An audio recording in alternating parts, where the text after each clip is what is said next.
Commander Alex Turner walked through the grand halls of the Galactic Council chamber. The walls were made of crystal that glowed with soft light from 1,000 invisible sources. Above him, the ceiling showed the stars of known space, each one marking a world under the Council's control. Alex had walked these halls many times before, but today felt different. Today, he carried the weight of humanity's future on his shoulders. The chamber doors opened wide. Inside, 7 major species sat in their positions around the massive council table. The Supremacy delegation occupied the left side, their leader Vexter sitting upright with his 4 arms folded across his chest. His skin was gray and covered with sharp edges that caught the light. Next to them sat the Ethereal Collective, beings of pure energy held in physical form by technology humans did not yet understand. Their leader was Counselor Zan, a voice like wind through empty space. On the right sat the Trade Union delegation, headed by Prime Minister Kesh, a creature that resembled a walking squid with intelligence in every movement of his tentacles. Alex took his position at the lower end of the table. He was the only human in the chamber. He had earned this seat through years of careful work and diplomacy. The other human ambassadors had tried and failed. Alex was different. He was calm. He was patient. He listened more than he spoke. Vexter looked at Alex and made a noise that might have been laughter. The sound was harsh and sharp. "The Deathworlder returns," Vexter said.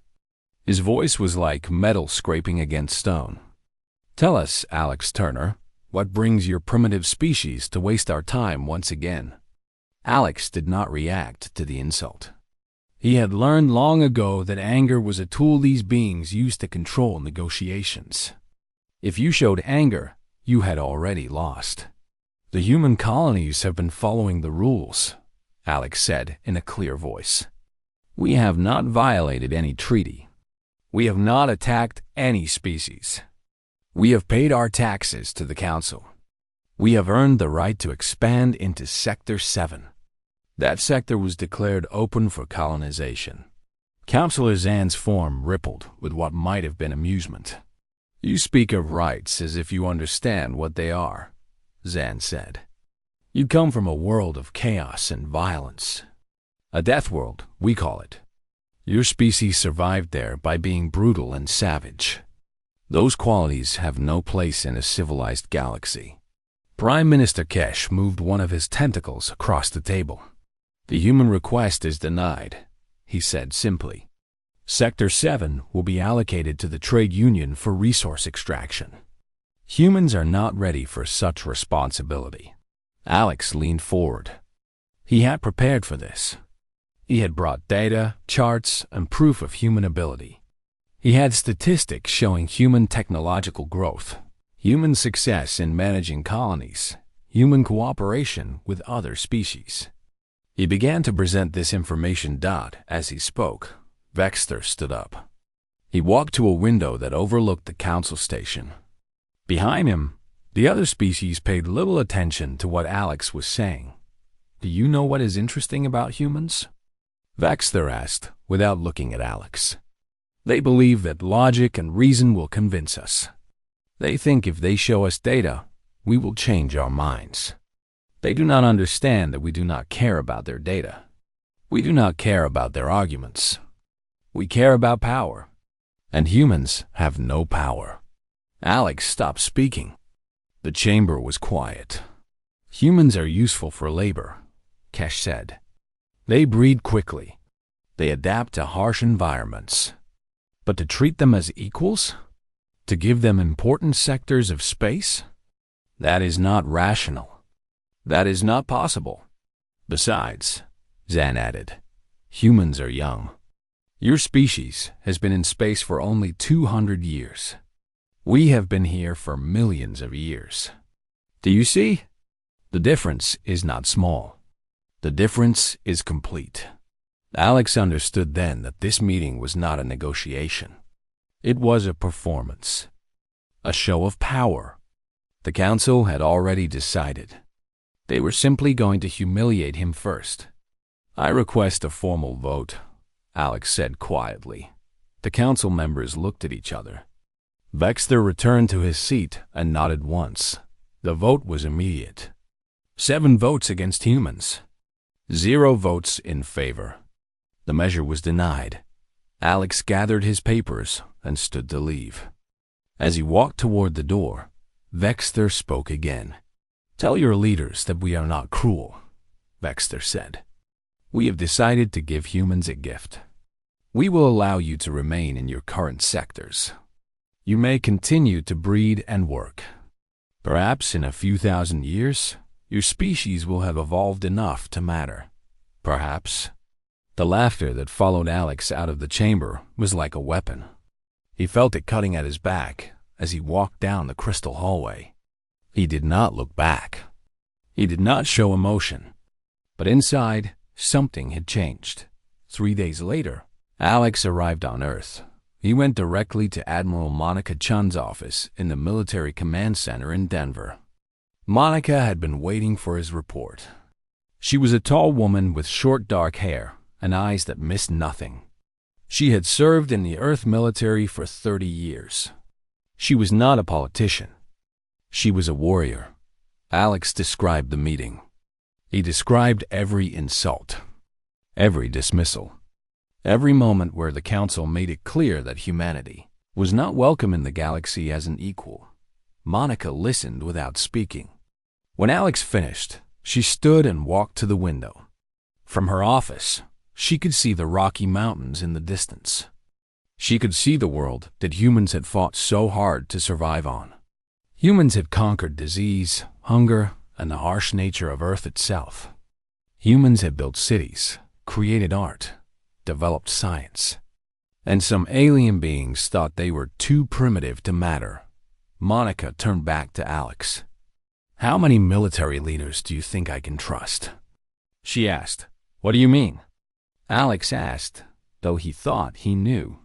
"Exactly what I said," Monica replied. "The council has made a choice. They have chosen to treat us as less than human. Now we will make our choice. And the galaxy will learn what true Deathworlders can do when they are no longer willing to beg." Alex understood. The age of diplomacy had ended. The age of conflict had begun. Monica reached for her communication device and began to make calls. Her voice was steady and calm, but her words carried the weight of a species finally ready to fight back. The Deathworlders had been patient long enough. Now they would show the galaxy what they were truly capable of. The military base at Lake Tahoe was hidden deep underground. Few people knew of its existence. Fewer still knew what happened inside its walls. This was where humanity's war would be planned. This was where Deathworlders would prepare to challenge the galaxy itself. Admiral Monica Chun stood in the command center, looking at holographic displays of human ships in construction. 20 battleships, 40 destroyers, 100 fighter units, all of them designed by human engineers who had studied alien technology and learned to do it better. The human ships did not match alien designs. They did not try to.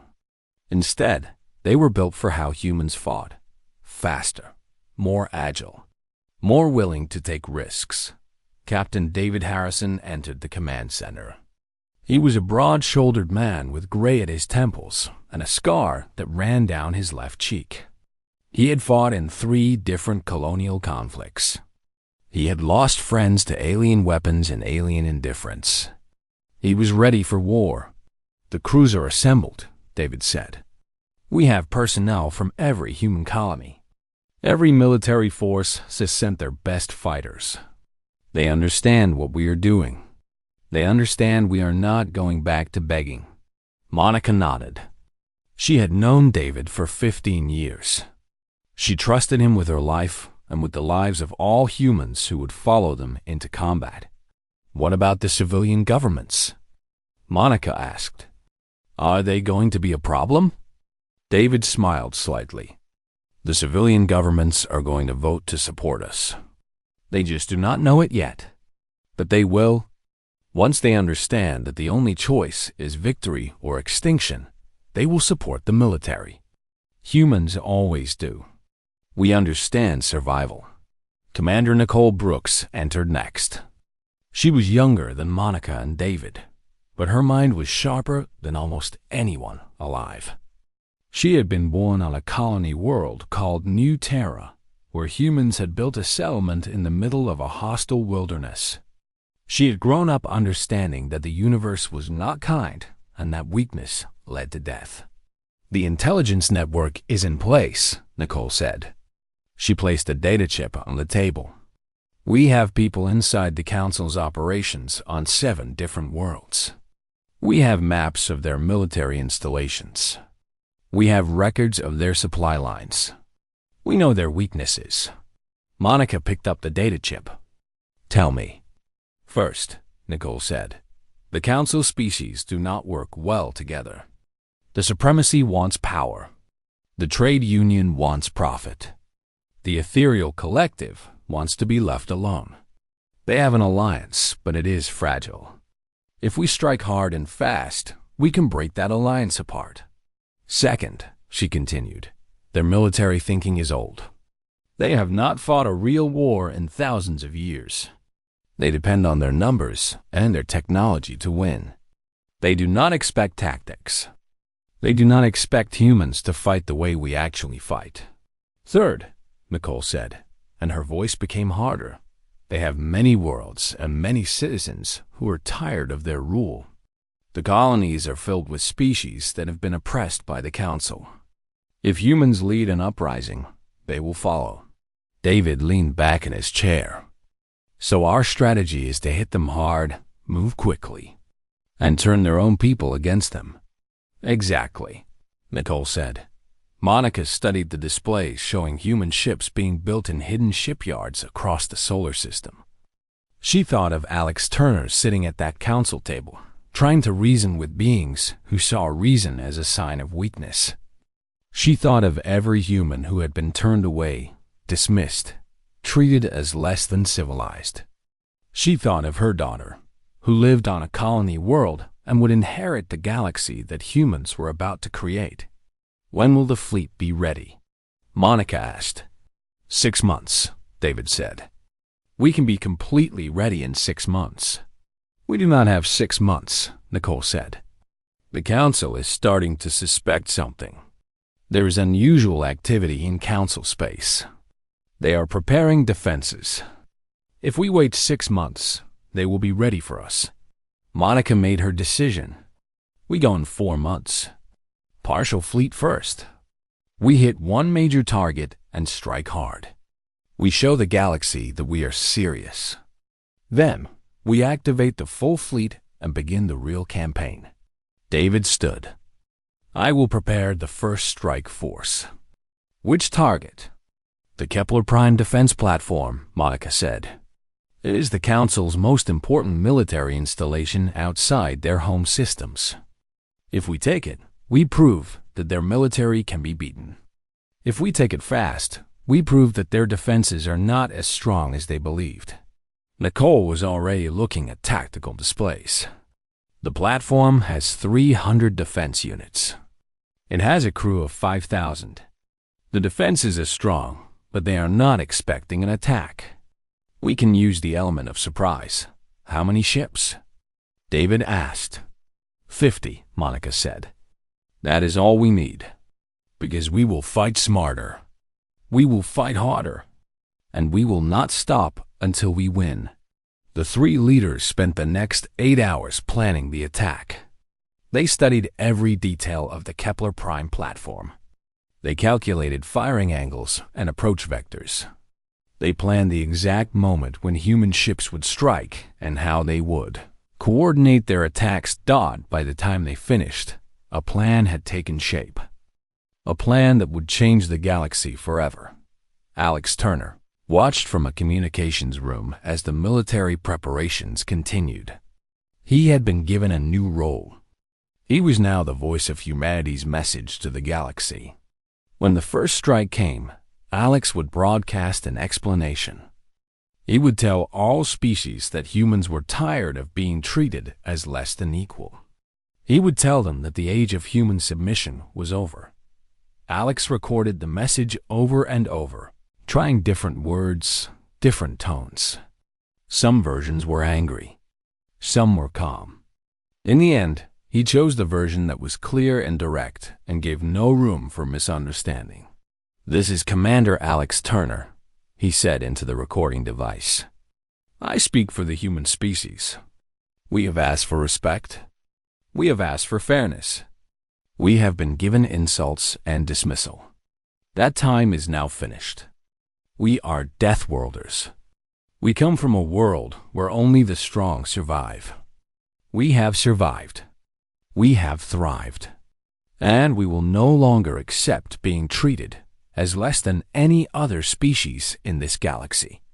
From this moment forward, humanity demands equality. We demand respect. If these demands are not met, we will take them. The choice is yours." He recorded the message and filed it away, waiting for the day when it would be broadcast across all known space. Monica sent out quiet calls to human military leaders across the colonies.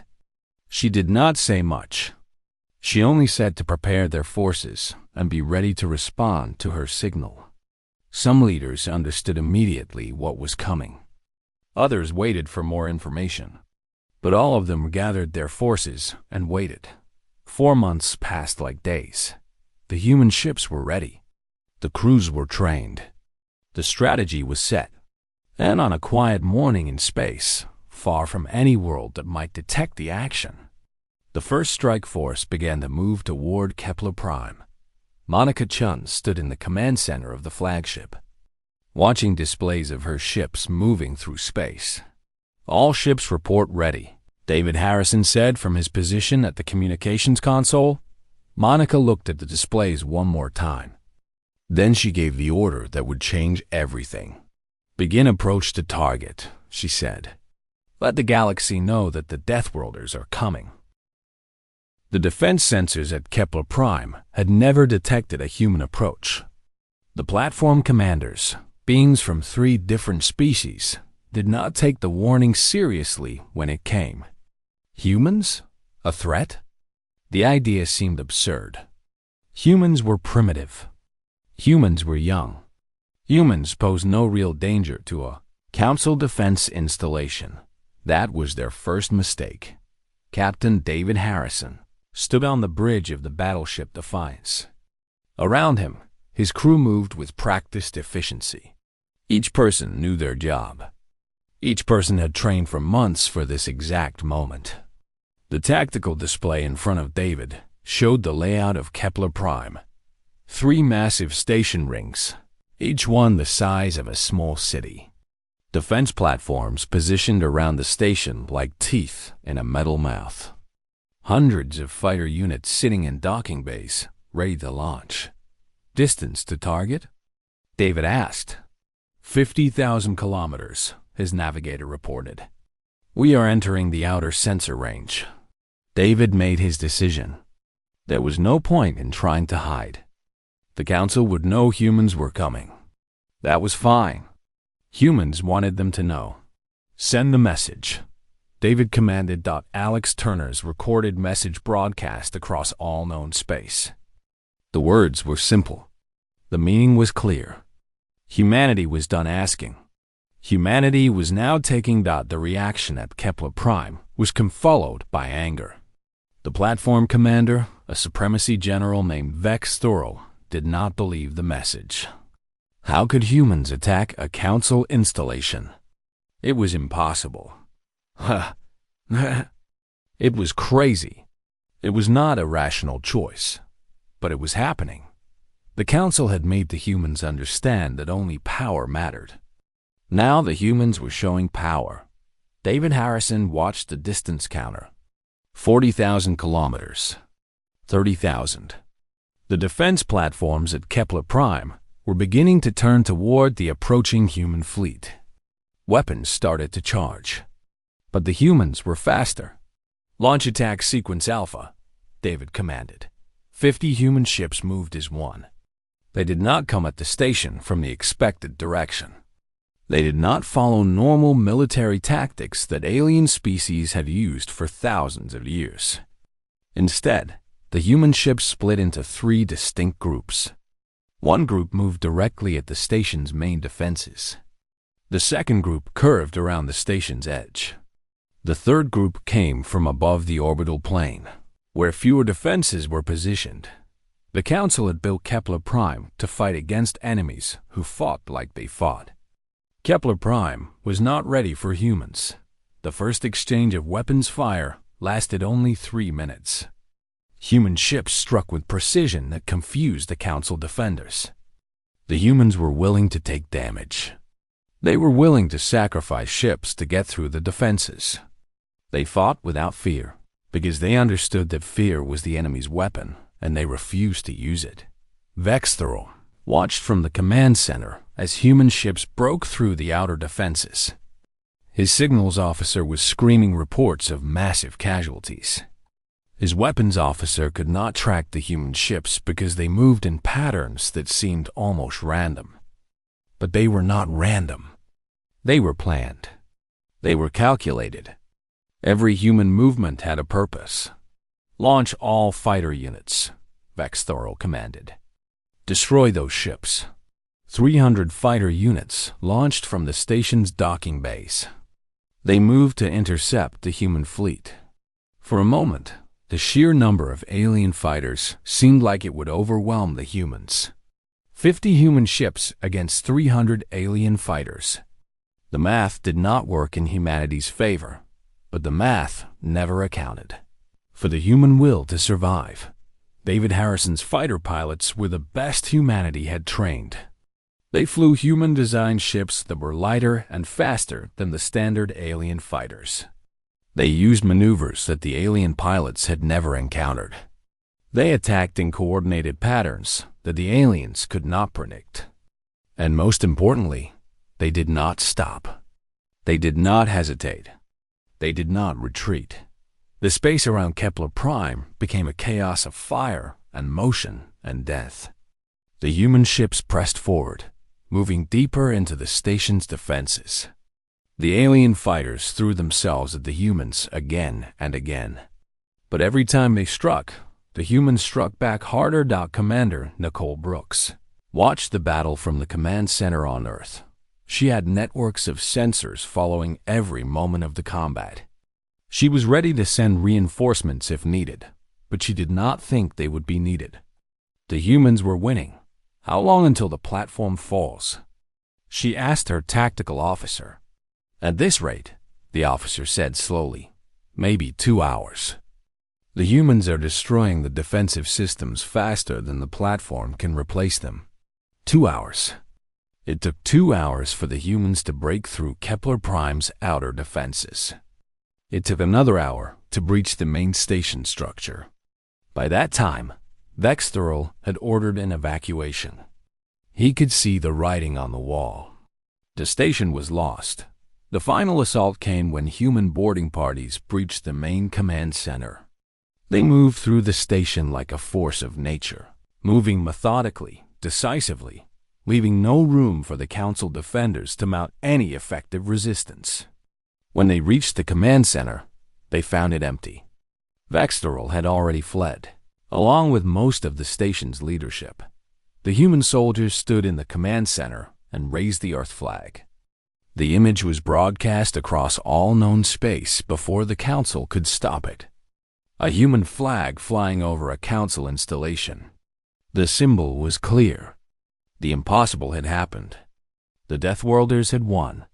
The galaxy reacted with shock and fear.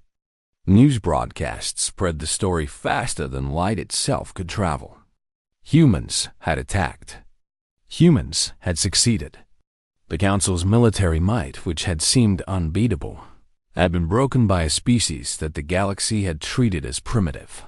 Vexthor watched the news reports from his secure location.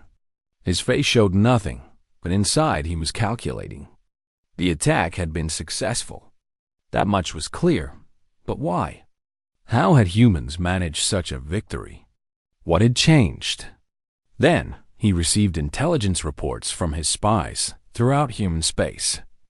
The reports made his blood cold. Humans had been planning this attack for months. Humans had been studying Council military tactics. Humans had been designing their own weapons and ships.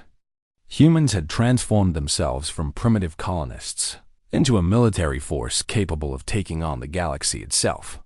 Vexter sent out urgent messages to the other Council members. A gathering was called. A response had to be organized. The Deathworlders had shown power, yes, but the Council had vast resources. The Council had numerous allies. The Council could not allow this to stand. But even as Vexter gave his orders, he wondered if the Council had already lost the war. Because the humans had shown something that no amount of resources could overcome. The humans had shown courage. The humans had shown will. The humans had shown that when they decided to fight, they could not be stopped. On Earth, Admiral Monica Chun watched the images of the human flag flying over Kepler Prime. She did not smile. She did not celebrate. She only nodded to herself and issued the next set of orders. The first target had fallen. Now the real war would begin. The humans would strike again and again, hitting the Council's military installations, destroying the Council's supply lines, showing the galaxy that Deathworlders were not something to dismiss or insult. The age of human submission had ended. The age of human dominance had begun. The galaxy became a place of fear and uncertainty. After the fall of Kepler Prime, human ships struck again and again. A supply depot fell. A military research station was destroyed. A communications relay was captured intact and used to broadcast human demands for surrender. Each victory was swift. Each victory was decisive. Each victory showed the galaxy that the Council's power was not as absolute as everyone had believed. The Council finally stopped pretending that this was a minor problem. Vexter called for a unified military response. The Supremacy, the Trade Union, and the Ethereal Collective would put aside their differences and combine their forces to crush the human threat once and for all. It would be overwhelming. It would be complete. It would remind the galaxy that there were consequences for challenging the Council. Admiral Monica Chun received intelligence reports of the Council's mobilization. Vast fleets were being assembled. Nearly 1,000 military ships were being gathered at a central staging point called the Threshold. The Council's plan was obvious. They would come at humanity with such overwhelming force that no defense would be possible. They would crush the human rebellion before it could spread further. Monica smiled when she received the reports. She had been waiting for this. The Council was doing exactly what she hoped they would do. "They are gathering all their ships in one place," she said to Captain David Harrison and Commander Nicole Brooks. The three of them were standing in the command center, looking at holographic displays of alien fleet movements. "That is their mistake," Nicole added. She was already calculating vectors and positions. "That is their only choice," David said. "They cannot afford to let us pick off their installations one by one. If they allow us to continue, their territories will fall apart. Species that have been oppressed by the Council will rise up. The alliance will break. So they have to fight us now, all at once, with everything they have." Monica nodded. "And we will be ready." The human fleet had grown. It was no longer 50 ships. It was now 300 ships, with hundreds of fighter units and a support staff of millions of workers and soldiers. The humans had mobilized their entire military. Every ship that could fly was being prepared for combat. Every soldier that could fight was being trained for the battle to come. The Council's fleet gathered at the Threshold, a region of space marked by dangerous asteroid fields and unpredictable solar radiation spikes. Monica had chosen this location for a reason. The humans would use the environment as a weapon. The Council would be too large and too slow to navigate the hazards effectively. The morning of the battle came.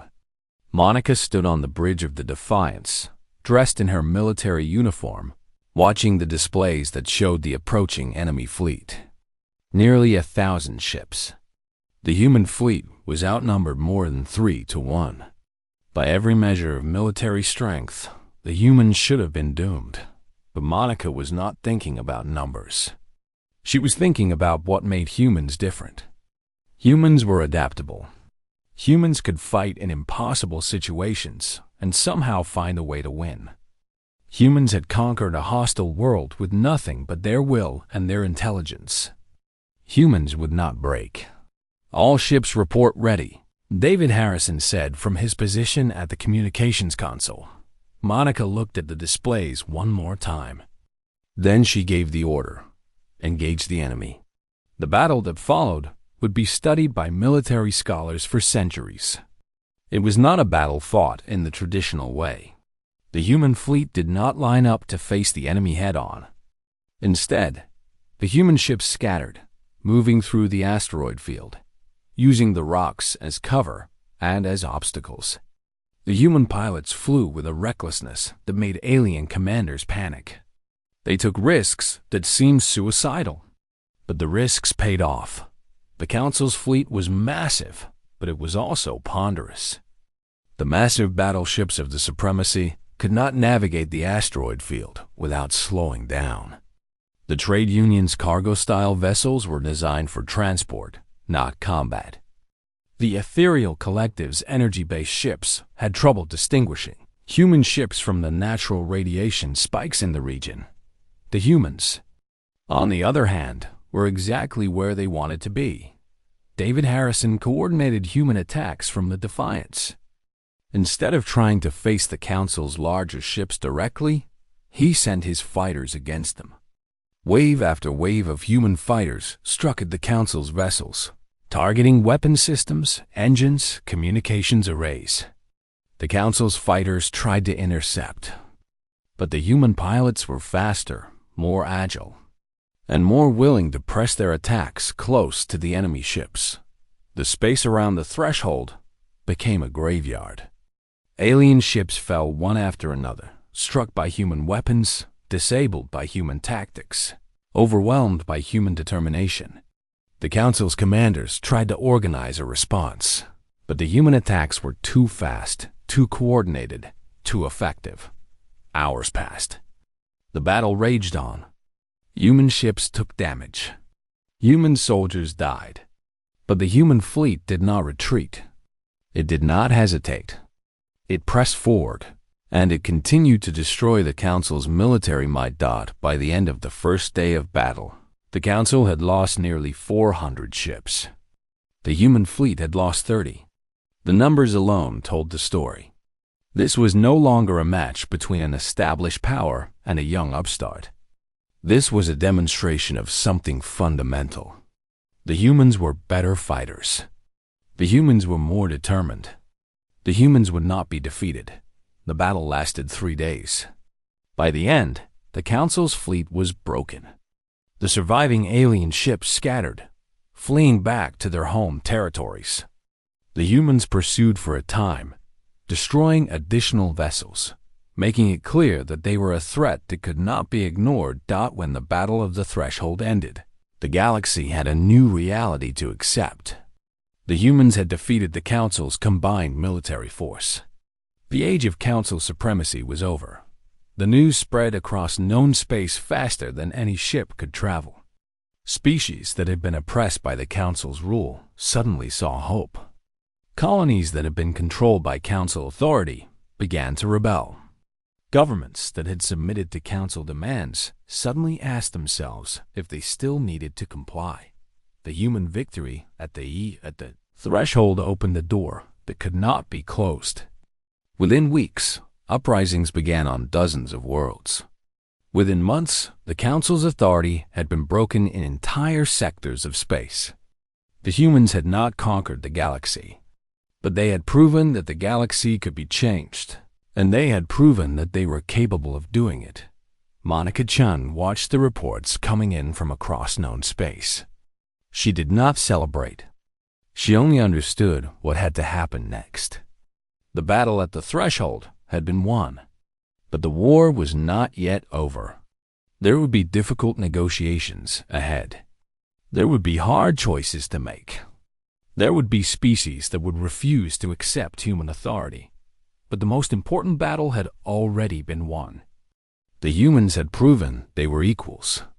No one would ever dismiss them again. No one would ever treat them as primitive. No one would ever speak to them with contempt. The Deathworlders had taken their place in the galaxy. And they had done it through courage, through determination, and through a refusal to accept defeat. The galaxy would never be the same. The new Galactic Council building was not made of crystal anymore. The crystal had been a symbol of the old council's authority, of their distance from the people they ruled. The new building was made of steel and glass and transparent materials that showed how the council operated. It was built on a neutral station, not on the territory of any single power. And its doors were open to all species. Not just the elite few. Commander Alex Turner walked through these doors not as a supplicant or ambassador seeking favor.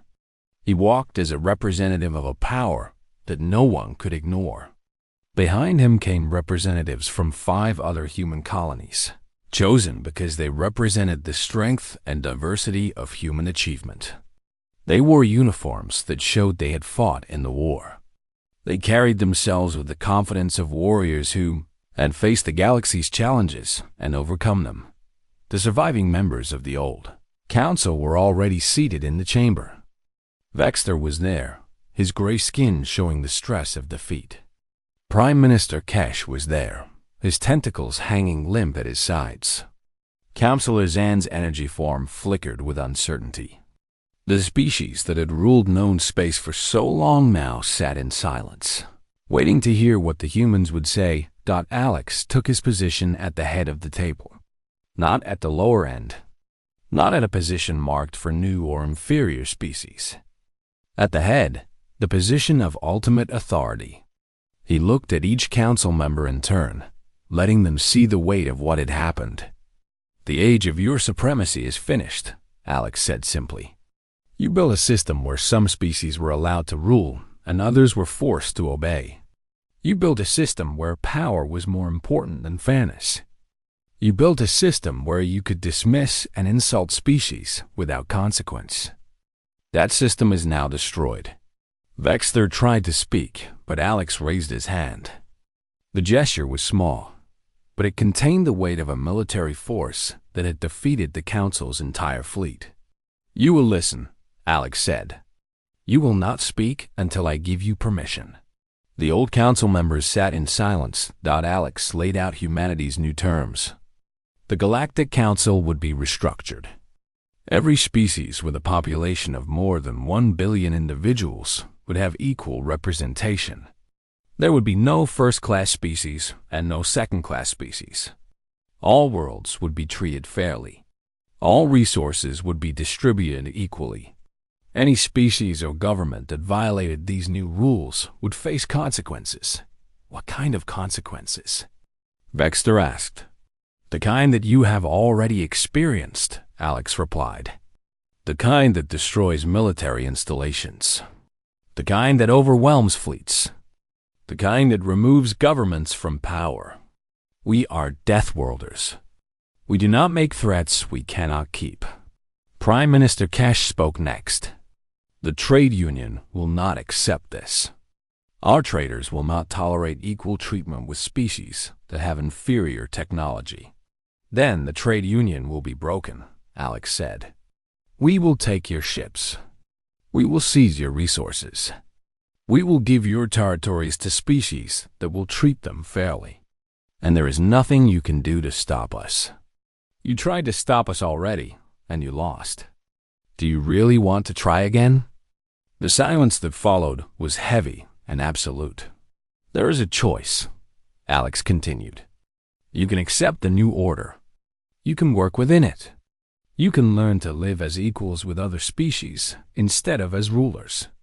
And if you make that choice, you will be allowed to maintain your territories. Your people will be able to live in peace. Or you can refuse, and we will take everything.